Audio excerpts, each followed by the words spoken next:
Hi, Tristan. Good afternoon, folks. Lovely to be with you. It's our pleasure entirely. Thanks for coming along. Um, so, can you tell us how you became involved with sound art and field recording? Yeah, sure. So I suppose my history goes back about 20 years or so. I began studying music at the Flinders Street School of Music in 2001. And at the end of that year, the music school ceased to exist and amalgamated with the older conservatorium. And at that time, a new sonic arts undergraduate degree was starting up, and I found my way into that undergraduate course from 2002 to 2004. I did my honours the following year, followed by a master's degree, examining specifically sound art and its relationship to listening and apprehension. And from there, I've been, I guess, a semi-professional to professional artist in my own right. And since we are talking about most specifically the on place exhibit today that we have on our website, would you be able to give us a little bit of background to your thought process behind the four sound compositions contained capture that you contributed to on place? Yeah, certainly. So when all of this pandemic started happening in mid March, pretty much straight away within my own immediate neighbourhood in Parkside, which is just south of the Adelaide CBD, I observed an almost immediate change to the soundscape around me from the start of the day to the end of the day.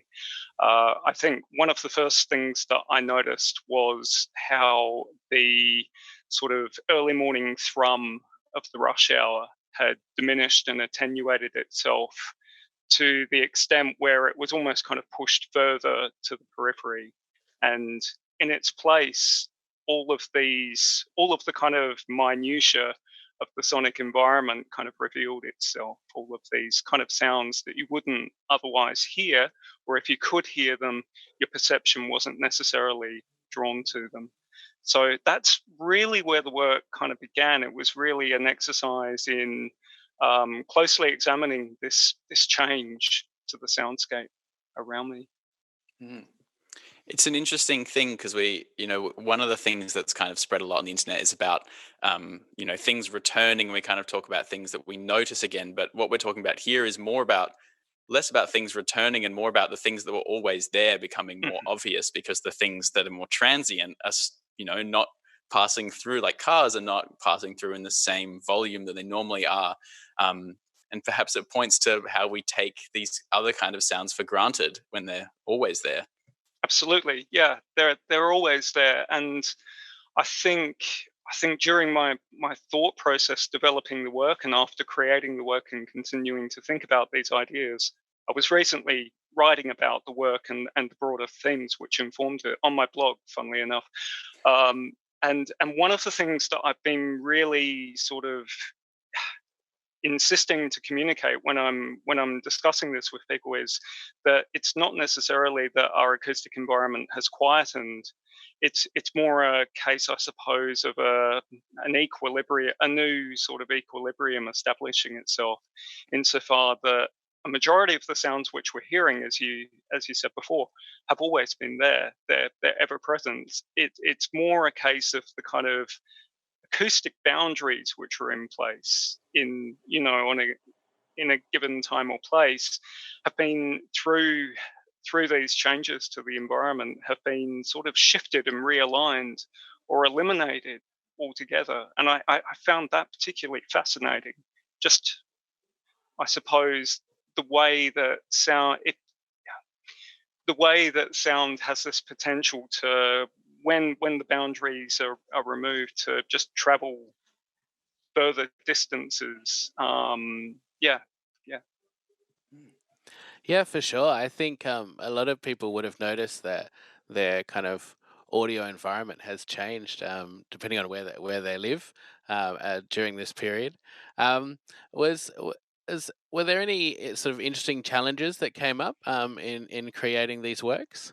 Yeah, I think the key challenge in developing these works was really how to best represent and frame these ideas. I mean, it's a constant challenge that I encounter, that any person dealing with sound deals with on a regular basis, because sound, depending on the context, sound is quite subjective. So it's very it can be quite challenging at times when you're developing a work to really have a clear understanding of how the work will be received, because it's not like conventional music, which has, depending on the type of music that you're making, has very um, can have clear correlations to emotional responses and what you're really trying to sort of express and communicate through that.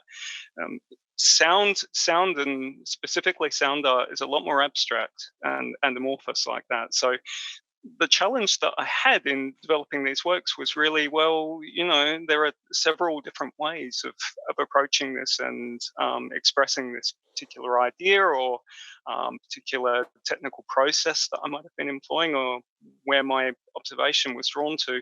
So I guess in that sense, it's one of the reasons why for this work, this suite of 4 works, if you like, that each of the 4 works are quite different. They approach the general observation in I suppose 4 different ways, using different mediums and processes. Yeah, I guess that's interesting in the sense also that often when you're exhibiting your work, you'll have some kind of control, or you'll know about how it's going to be expressed, whether that's through a big commercial sound system, or whether it is just a headphone experience for people, or whether it's in a really large space or a small space. But for these works, um, yeah, they were exhibited online, so people experience them themselves in their own space with what they have access to. Mm. So how did that kind of create some complications at all? I suppose it made certain some of I guess the way that the work would be received, given that I assumed that the majority of folks would be listening through headphones, or even in some instances listening through their laptop speakers, though it has to be said that's probably not the best way to listen to these works, because they're quite subtle in nature. But knowing that the general mode of reception would be restricted to either uh, a laptop speakers, headphones, the headphone jack from a smartphone or an iPad, something portable. It sort of steered the development and the finalization of the works in that sort of direction. Knowing that people would be listening to it, probably through headphones more than anything. Yeah. Mm. One thing Yeah, that and oh, no, sorry, you Sam, go. go on. That's all right. I'm going to change track a little bit, so Mm. perhaps you should continue, Sam. Oh, just wondering, were there any other kind of, or any surprising or unique discoveries along the way of while making these works? Hmm. That's a good question. I don't know. Um, I suppose very generally, I spent a great deal of time when I was thinking about this work and developing it out on our balcony of our townhouse, which looks over the neighbourhood of Parkside. It's one of those. It's almost like a cliche of the leafy, affluent eastern suburbs. This sort of landscape of trees and houses and that kind of thing. Um, Generally speaking, the surprising thing was every morning, I'd work from our upstairs shed space and come out onto the balcony with my cup of coffee or cup of tea and listen into the environment. And I was just surprised every day just how much detail I would observe. But I guess within the neighborhood environment, how much I'd never really noticed before. And that could have been by virtue of this sort of realigning of the acoustic boundaries or equilibrium or whatever you want to call it, in that I was hearing things that I wouldn't otherwise hear, but there were familiar sound marks, so like sonic landmarks, characteristic sounds of my immediate environment, which I was hearing with a greater sort of depth and clarity and I guess appreciation as well. The sort of daily rhythms, the kind of things that define a day in that part of Parkside. Yeah. Mm. I'd love to know what do you hope people will take away from interacting with this particular work? Hmm. I think ultimately an invitation to engage with their own environments, with with a curiosity, and I suppose a sense of wonder, and in what I was saying to Sam before, that's really the aspect that I took away from the development of this work. I found it a very sort of enriching and enlightening experience to really sort of be open with my immediate environment, and really just hear it for what it is, and I suppose tune into the minutiae of a suburban soundscape. There's something that can be really quite beautiful about that. Um, and I guess in that respect, I would hope that listeners would be drawn towards that minutiae, and the sort of delicate, discrete acoustic phenomena, but I suppose all kind of sensory phenomena around them. Yeah, it certainly had that effect on me, and it's. I think it's been one of the greatest pleasures, and one of the things that I've taken the greatest satisfaction out of in developing this work. It's really been quite restorative, and especially at this point in time, where all of us are so isolated, and we're all in these kind of situations of, I suppose, domestic hermitage. It's nice to really appreciate the things immediately around us in that respect. Yeah. It's a really, domestic hermitage is a very good word, I think, term for what we're experiencing. Now, one of the things that has always interested me about the medium of sound art, and like a lot of arts that are enabled by recording technologies, is the way that, obviously in the real world, we kind of experience phenomena in a more or less chronological manner, in a linear way. We hear sounds as they happen. But what sound composition allows you to do as an artist is to take those sounds and rearrange them, regroup them, and use the word abstract earlier, and to kind of take them away from the place that they're initially found.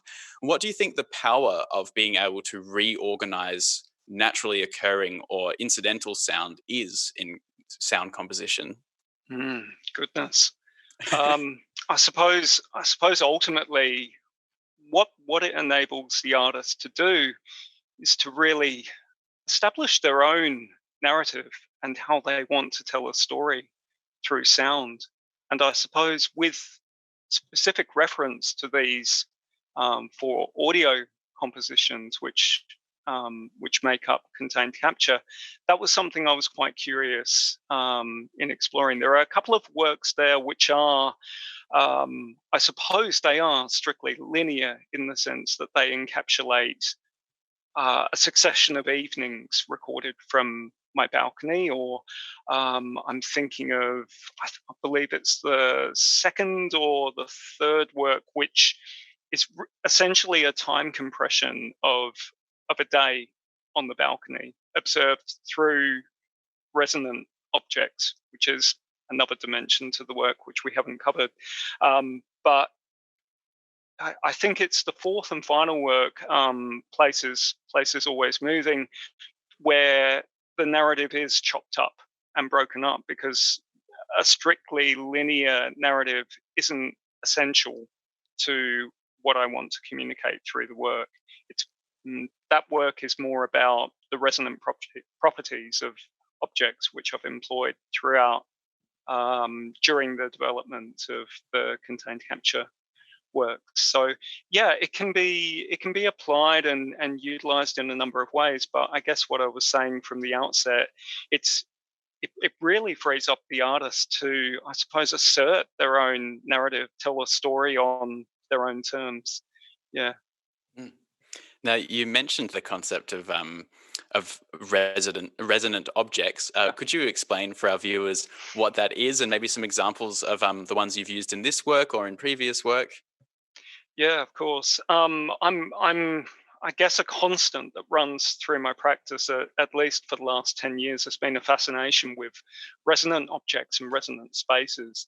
A really simple and concise way that I can explain what a resonant space or object is, or what resonance is basically it's the energy at which something vibrates. So you could regard it as a form of constructive interference, whereby a really good example, a common example would be um, people's inclination to sing in the shower. One of the reasons why we're attracted to singing in the shower is bathrooms are often highly reflective areas which reinforce certain acoustic properties, certain frequencies of our voice. So they sort of add layer and dimension, and through that process of constructive interference, it can make it sound as though your voice is a lot richer and more vibrant than, say, if you were in an acoustically drier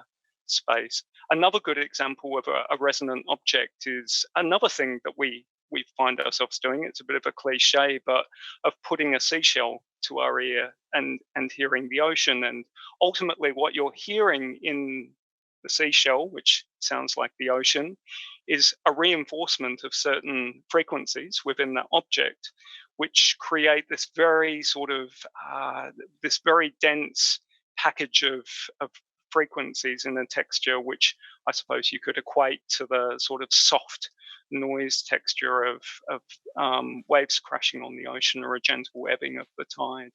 So yeah, or another very common cliched example would be blowing over the top of a bottle.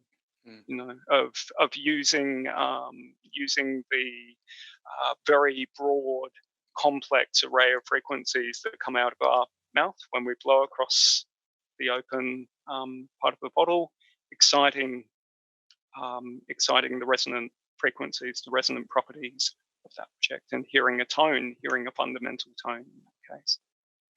Yeah, that wasn't very concise. I do apologize. No, there's great examples of beer bottle recreations of pop songs and things like that on YouTube. So yeah, I recommend to listeners, if you want to see a bottle as a resonant object in practice, go Google some pop songs played on beer bottles. Yeah, indeed.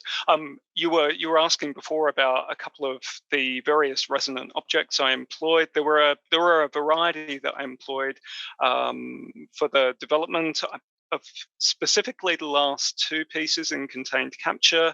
I can't remember what the third piece is called. That sounds terrible.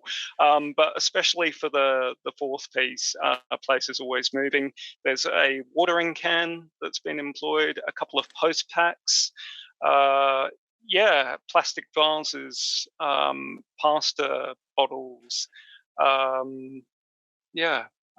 think a couple of curtain rod tubes as well. So more often than not, what I was doing was placing microphones within these objects and putting them out on the balcony, so that I was capturing the surrounding acoustic environment, but it was being, I suppose, modulated and synthesized through the acoustic properties of a given object. One of the reasons why I was using these particular objects is because, for the most part, they were domestic objects. And as I was thinking more and more about the development of contained capture as a whole, I directed my attention to the domestic objects around me. And up to that point, I've been using my own ears and hearing it as myself. But I was curious about, well, how are these objects around me hearing this quietened environment? It's quite a poetic sort of consideration, but I'm often sort of drawn towards those kind of curious things, wondering how other things hear things and perceive things around us. It's very fanciful, but it can lead to some interesting and lovely results from time to time. And you said that some of these sounds you kind of collected through the medium of these resonant objects, microphone in one end and the sound coming through in others. But some of your works you actually play a sound that you've created into a resonant object and then collect it again through that object. Is that right? Yeah. Is that the teapot work that you might be. Yeah, Infuser. So Infuser, which I developed in 2009, that was towards the end of my master's degree, was really one of the first works that I developed which utilized, really explored resonant frequencies. The majority of its process is drawn from a seminal work by an American sound artist and composer. I consider him the greatest influence on my work, a constant source of inspiration, the great Alvin Lucier, who developed a work called I Am Sitting in a Room in 1970. And ultimately what that is him reciting a spoken text. It's the spoken text is the technical process that he's undertaking. And then he plays that recording of his voice into the room again and again until the resonant frequencies of the room reinforce themselves and the semblance of its voice is removed altogether. Anybody who's not familiar with this work, I strongly encourage you to hop on YouTube and type in I Am Sitting in a Room. That will lead you to this wonderful work by Alvin Lucier.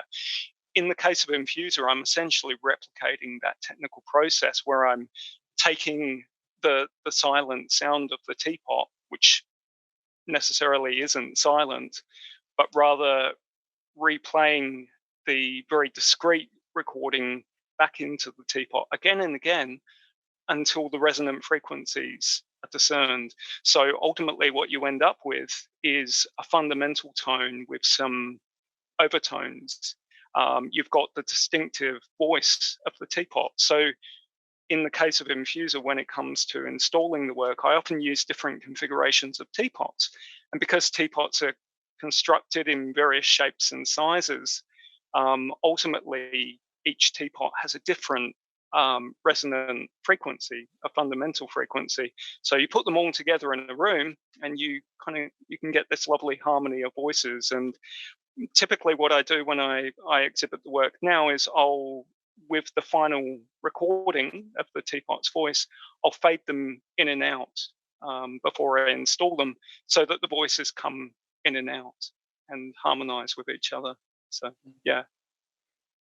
It's amazing. Yeah, I only experienced that work through a documentation video, but yeah, it looked amazing, and I wish I was there in real Oh, life. great. Thank you. And then yeah, sort of from that to making your own synthesizers to jamming some musicians into an old water tank to get use that as a resonant object.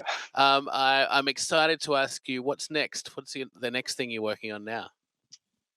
Well, at the moment, I'm working on a new album of electroacoustic and sound art music, which is sort of taking me forever to finalize. I'm just constantly refining and revisiting certain ideas, and then I get sick of them because I become fascinated with something new. But I think one of the great things about this particular project that I've been involved in and the invitation from Mod to develop and exhibit this work is it's drawn me to some of the some of these sort of fascinations with sound and certain processes that I think I've overlooked and neglected a little bit in the past couple of years. And if anything, it's really prompted me to revisit some of the ideas that I was developing 2 or 3, maybe several years ago, and maybe they're beginning to sort of inform the ideas that I want to present on this album. It will no doubt feature resonant objects, but yeah, a few other ideas, really sort of interrogating acoustic environments as well. In addition to that, I recently completed a work for a redevelopment of the Anguston Railway Precinct in the Barossa Valley. It's a permanent installation work called Sternier, which was developed in conjunction with architectural firm Mulloway Projects. So that will be open to the public, I believe, in a month or two. It all depends on social distancing and that kind of thing. But yeah, there'll be a work in the town of Anguston that folks can visit. So yeah. Excellent. Amazing. I'm really excited. to check that out and hopefully go if we're able to. Hopefully, when we're able to. Thanks. And now, if people are interested in finding out more about what you do or about things you've done in the past, or just following you online, where would you suggest they go? Yeah, thanks. I guess my website, tristanlouth-robins.com, is the best port of call. Aside from that, I keep a reasonably well-maintained blog, which I suppose provides a little more detail and insight into things that I'm doing at a given point in time. Then I've got a SoundCloud where you can find quite a bit of work in progress at the moment. I'm putting a lot of sketches and drafts of work up there. I also participate in a couple of sort of online projects and collectives where I often present my work through SoundCloud. You'll find albums on Bandcamp, and I also maintain, well, it's kind of gone a bit dormant, but I've kept a YouTube channel going. So there's a lot of video documentation of installations and compositional processes, field recording. There's also the Flerio and Kangaroo Island sound map as well, but I don't want to bombard you with too many links. No, that's great. That'll keep everyone busy until the album maybe comes out. Oh, wonderful.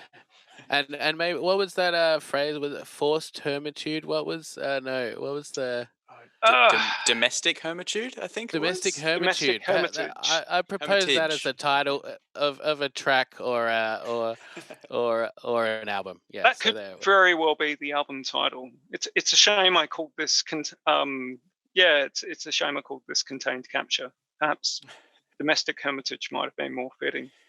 There we go. Yeah. Well, thank you so much, Tristan. We've really appreciated you coming in and chatting with us today.